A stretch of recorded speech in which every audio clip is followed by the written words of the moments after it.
Hey guys, what is going on? I came out to the lake today to shoot a video just to change things up. A lot of you guys might not know it, but the Guitar Yell office is just outside of Vancouver, so it's always nice and bright and sunny. Just kidding, it's always raining and cold. It's just like living, kind of living in Seattle. A lot of people ask what it's like living in Canada. But today I wanted to come out here to talk to you about 5 myths about guitar playing that I see a lot of people buying into that kind of trip them up or stop them from getting into guitar altogether. And the first one is my hands are too big or my hands are too small to play the guitar, to get good at playing the guitar. And that's just not true. Kind of when I experience this on YouTube videos or on the site, my kind of go-to video is this little video of a bunch of Korean kids. They're like 3 or 4 years old playing guitar and their hands are just tiny, but they're just killing it, right?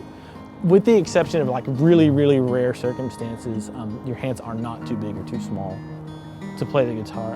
My dad is a really big guy and he was my first guitar teacher and he's a great guitar player. So there's another example for you. Your hands are not too big or too small. It may be a little more challenging for you to play the guitar, but you can do it. Myth number 2 that I see a lot of people buying into is the idea that you have to have a lot of natural talent or ability to get good at playing the guitar and to make a lot of good music. And that's just not true. While some talent is a good starting point and helps initially, you don't have to be this off-the-charts talented person to make great music playing the guitar. And if that were the case, I would have counted myself out a long time ago, because I don't particularly see myself as someone who's particularly talented at guitar or music in general. You may not think that you're that talented, but that shouldn't stop you from picking up the guitar or getting back into the guitar, because a lot of progress on guitar can be accounted for by just doing the work and being really consistent with your practice. Myth number 3 is kind of the misconception that I have to have aspirations to be a rock star if I want to play the guitar. And again, if that were true, then I wouldn't be playing guitar. I play live gigs now and then, but you know, being in front of people, big audiences, isn't really my thing. And if you had to have aspirations to be a rock star, then I would have counted myself out and I probably wouldn't have even started playing the guitar. Now, out of all the people that I've met that play guitar, hundreds and hundreds, probably thousands of people, you know how many of them were rock stars?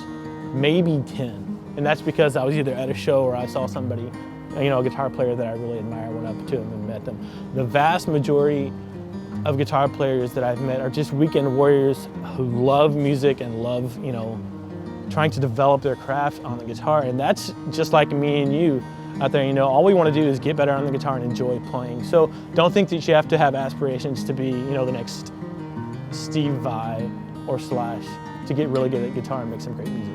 Myth number 4 is I should have started when I was younger. I'm too old now, I can't do it.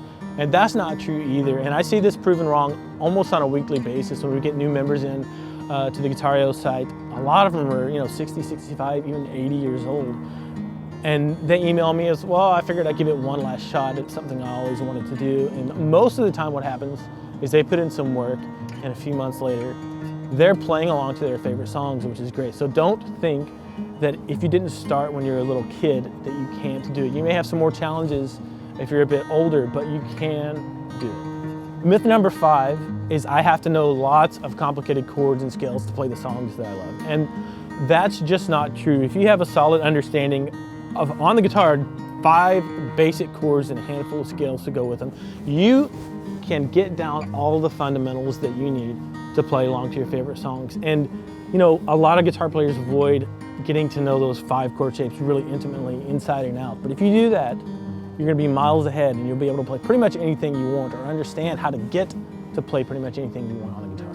So that's it for those 5 myths. And I just want to encourage you, you know, I came out here today for a change of scenery. Maybe you need to change your scenery, change your mindset. If you think that any of those 5 myths were stopping you or holding you back from playing guitar, let me just encourage you. You can do it. You can play the guitar. It's going to be a little bit difficult at first for everyone, but you can overcome it with some practice, and I'm there to help you. See ya.